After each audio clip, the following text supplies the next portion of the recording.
Hey guys, welcome back to We Watch Movie. I'm Mike. I'm Jay. And ready or not, here I come. Are you ready? Well, you better be, because here I come.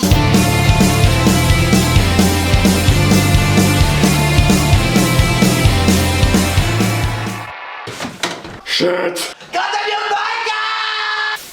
Ready or not, weirdly came out. I don't even know why they did this. It's not a holiday or anything, but it came out on a Tuesday night, on a Wednesday.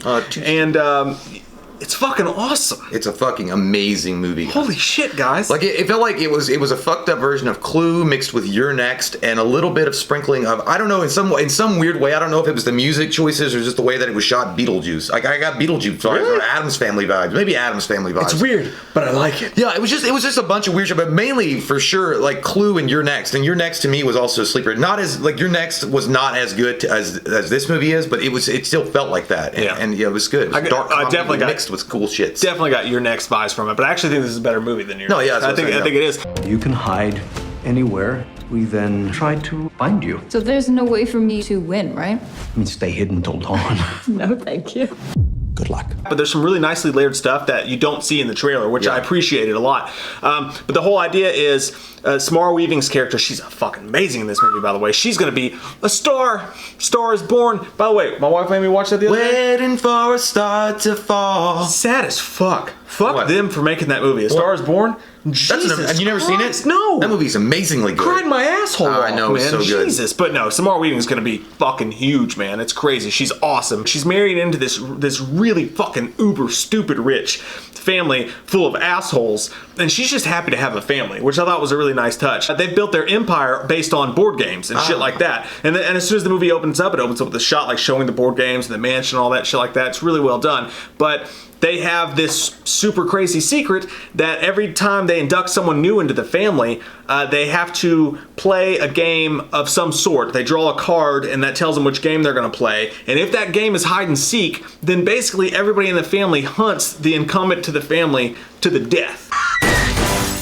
God damn it, Emily! I don't know what I'm doing! The movie itself overall was just a roller coaster of fun with a lot of dark comedy thrown in, as well as some thriller aspects to it. When they build it as a horror movie, I guess I can go. There's an angle to it where you could say, okay, well, I can see the gore alone makes it the gore. But I mean, then again, it's still, to me, it's like but Seven had dark shit in it and gore. But this was, to me, it's not like thriller-esque level of Seven, but it just still felt like a thriller with a little bit of horror element in it, with more of a dark comedy / thriller. Well, it's a horror movie, but it's not scary. Yeah, it's not scary. I had fun with it either way, and when they pick the games out and the way that whole thing plays out, it's not just the fact that they set it up really good and they set it up really nice, and you get really involved with what's going on, and you really get behind Samara Weaving's character and what she's going through. But everybody around her, the peripheral actors, are so well done, and they're so. I don't like them. Okay, I'm not gonna go out and fucking go to Big Lots with them, but I mean, I do enjoy their characters a lot, because they're sick fucks, and I do enjoy that. I like Adam Brody a lot. Yeah. But I also really, really enjoyed the dad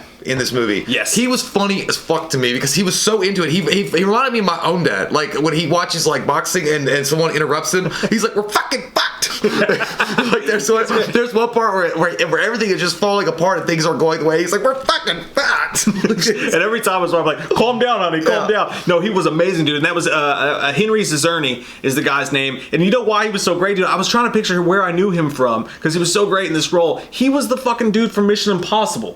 Which one? He was the one that's sitting at the table with Ethan. Oh, where he throws the gum against the wall and it explodes. Okay, yeah, that was him. That was him. And he was amazing in that role. I've always wondered why he wasn't in more stuff. And he was amazing in this role.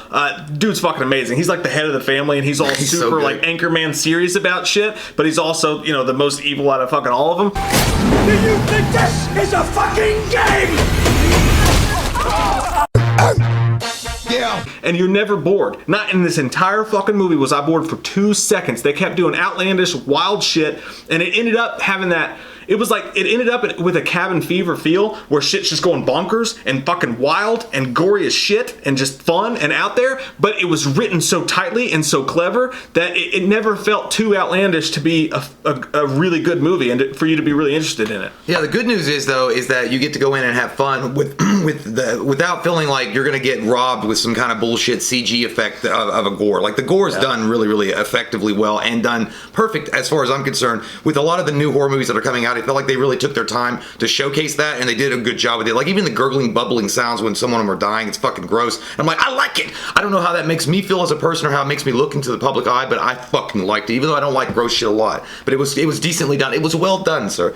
But top notch. Overall, though, like the movie, like I said, it had a fun element to it. It was shot well. The actors are really enjoyable. The characters they play are relatable. You're having a good time with it overall. And the only, I didn't mind it. Like, and I felt like it added to it. Like it worked, I guess, in the story. It didn't add to it. It just worked. But I feel like they could have done more with the music choices in this. Like I wanted like something like, I don't know. I just felt like watching it. I felt like I gotta have more cowbell. I got a fever, and the only prescription is cowbell. Like I wanted something like when she's really going after it. Like when it starts turning it up. Like, hello, mommy. Hello, daddy. I'm a cherry bomb. Soundtrack, yes, but the score was really good. It was good. No, I just wanted some more of that shit. Like, you know, like some kind of like upbeat kind of like Guardians of the Galaxy, just to throw the whole element into a different spin.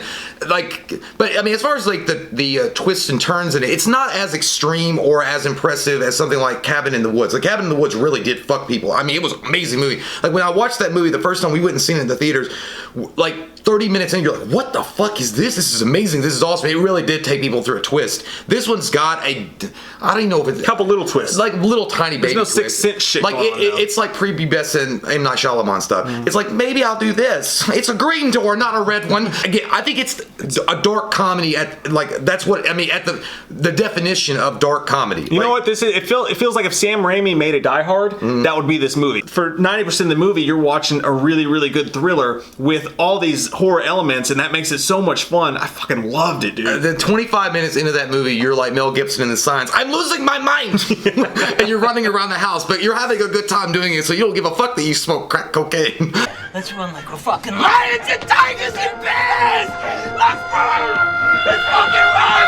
Let's fucking run! Go! But yeah, overall, man, I'm gonna give this movie a 9. I enjoyed it that much. I definitely would recommend it for anybody that enjoyed stuff like You're Next, or even movies like The Purge, I guess, or weird like Addams Family stuff, or like even the movie Clue, or just enjoy the game Clue. But You're Next is definitely what the level that it's at, and it's better than You're Next. It's not in that same kind of dark comedy level. And man, hold on to your nips. It's gonna be fun in here, Pip. It's not like a once in a lifetime movie, but it's one of those that I think everybody that's a horror fan or a thriller fan or a dark comedy fan should go check out at least once. It's so good that I'll say this. It falls at my number 3 for the entire year, only behind Avengers Endgame and Once Upon a Time in Hollywood. This comes solidly into number 3. I loved it, man. The writing was so clever. The movie was so fun at every single turn. I loved every character. Even the fucking biggest assholes in the movie were so entertaining, down to the butler, John Ralston. He was so fucking good in himself, and it's just everybody's character was so fun to watch, see how shit was going to play out, and it was all led by super fucking badass Samara Weaving. And again, I gotta throw Adam Brody just a little bit more credit here, because he's really good. I don't know if he wears eyeliner on purpose, but it seems like every time he's in a horror movie of some sort, he's got eyeliner on. He's got beautiful lashes. I loved his character, man, in this movie, and it's also fun and just well done, and I can't find a single thing wrong with this movie. Again, it's nothing that's gonna be extremely legendary. It's not going to be on anyone's top 5 of all time list or anything like that, but I give it a 9 as well, man. I love the shit stains out of it. Yeah. So definitely, I mean, if you get a chance to check it out, like, definitely check it out. Like, it's not going to be a waste of your time to go do it. And it's fun to see with an audience. I only had like 5 people in my audience. I didn't have very many. But even with them, dude, it was fun, like, because it gets to the point, like you said, Cabin in the Woods. Yeah. Towards the end of it, it's like popcorn popping. Like, it slowly pops, but then by the end, the bag's going fucking nuts, and you're confused. I don't know if I should take the bag out. I don't want to burn it, but I don't want to undercook it. I don't know what the fuck to do. Things are literally popping, and it's so fucking exciting. It's just, it's a great goddamn time, man. I loved it. I had a very small audience too, but it was a fun and enjoying like audience. Like, everybody got it, and there was a guy next to me, and he started out with the Danny DeVito penguin laugh. He's like, like weird shit, like I wouldn't be laughing at. About the end of that, whoever was laughing like Rip Taylor throwing graffiti out. He's like, yeah.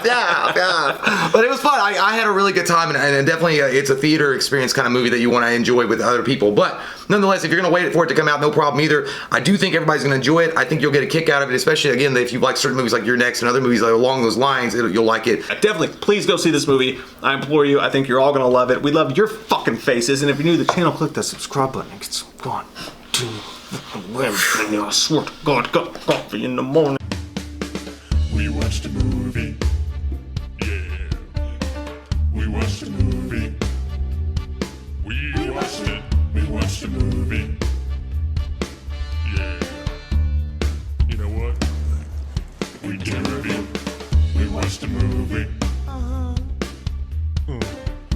watched a movie.